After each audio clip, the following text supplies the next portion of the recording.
First of all, I would just like to say hello, YouTube viewers. I just wanted to share a comment on the Ark of the Covenant, as was being shared here by the guy who's teaching the history of it. Well, first comment I want to say is boring. Boring the way he presented. It's a lot of about the Bible itself is a history book. A lot of as far as how we became the people we are in our different cultures, black, white, Asian, Japanese, and so forth.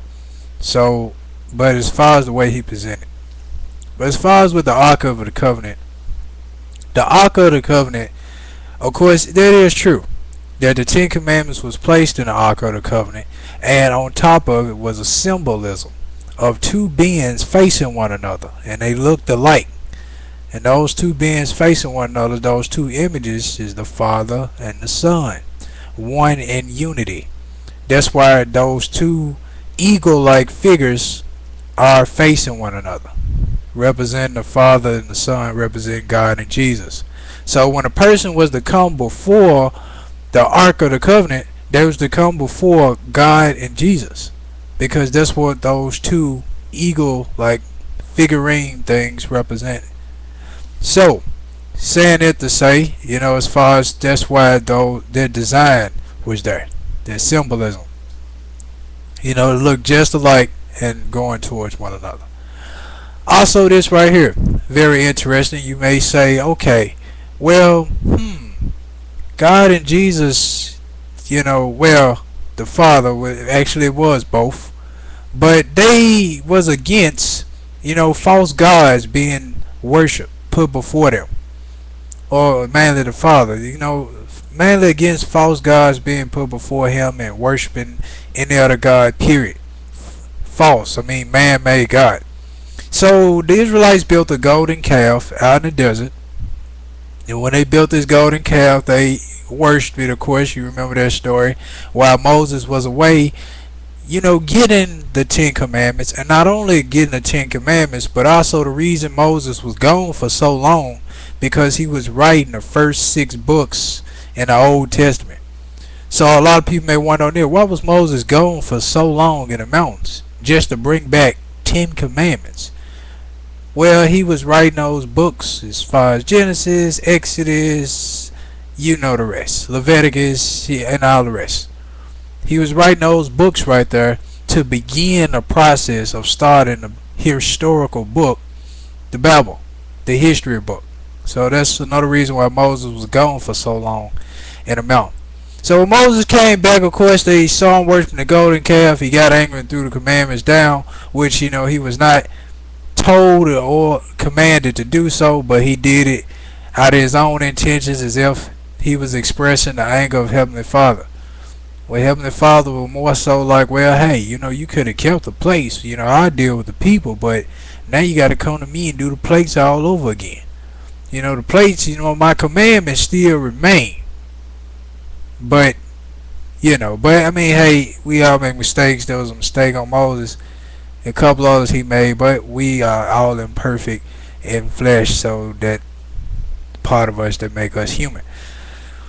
Now, getting back to the main point, of course, after he did that, the punishment of the Israelites was to eat the golden calf. The golden calf was melted, it was destroyed, but the gold was melted, and they had to eat and drink of it. And you know what that symbolism came from. The reason the Israelites had to eat and drink of the calf was not only was it a punishment, but it was a symbol of the covenant. The covenant of the atonement that Jesus made with his disciples. So it was a punishment, but it's like, okay, since this is your God, that means your God and me and you and your God. So by them eating and drinking of that calf, that's the, I guess you can say, fictionally speaking, the blood of the calf and the body of the calf in them. Now it's like, now you have your God in you. This is the covenant with you. You drink and eat of this calf, since this is your God. But of course, they ain't want to eat and drink gold. Ugh, disgusting. That's a element of the earth that we not to partake of as far as food. It's not edible, none whatsoever. So that point that out right there. That right there was a symbolism of the covenant or the atonement. The reason they had to eat and drink as a punishment. So this is your God, eat and drink. So now things went on, and the Ark of the Covenant came about. Of course, the Ten Commandments came back again. It was put into this, as it said, golden treasure box, and indeed it was a treasure box because the treasure was the commandments. The treasure was the commandments they had to follow in order to get into the gates of heaven, or to return back to our Heavenly Father appears. So to me, a treasure box, not just a gold box. And you may say, okay, he didn't want them to worship a gold calf. He didn't want them to worship an idol, but now he got this ark with these two figurines that look just like one another, and he say, okay, to go before this idol is to go before me. Now, you may say, isn't that kind of contradictory? You destroy the calf, but you want us to worship and go to this ark and look at it as you? Isn't that the same thing as the calf? Isn't it a man-made idol? I bet you're like, wow, that's interesting. Good point. But I'm going to point out why he did that. That calf did not represent him. He did not approve that calf to represent him, none whatsoever. But the image that he had to represent him, and not only him, but the Father and the Son, was the Ark of the Covenant. That's why he had the two beings looking like one another, because God and Jesus looks like one another, Heavenly Father and the Son. That's why Jesus said, those who see me see the Father, meaning they look just alike. And as you see the similarities in genetics amongst a whole lot of people and their parents, where the daughter, where I have a 2-year-old, which she looks like just like me, and I look just like my dad. So right there is that example of Jesus saying, I and the Father follow me, they look just like one another. So he shifted it over. He's saying, okay, since they want a God to worship or look up to as far as a idol God, this is what I'm going to give them. Okay, since he was adapting, he was shaping it around their mentality or their perspective. He's saying, okay, they feel they got to have some type of idol to worship it as if it is me they coming to.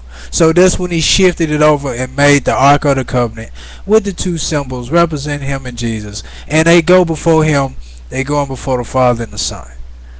So that's why he set it up the way that it is, since the Israelites' mentality was, we got to have some type of idol to bow down to. We got to have something there.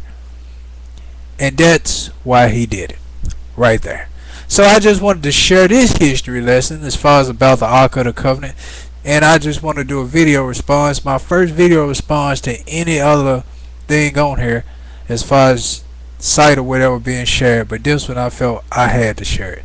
So I got other little things on my channel as well. Other little different talks that I'm sure be interesting as well. So you get a chance, check that out. So I hope you all have a wonderful day today, and to keep learning about the last days and as much as about in the Bible, and not just in the Bible but other books that contain the truth. So I leave you with these words, saying peace be unto you and Christ for life.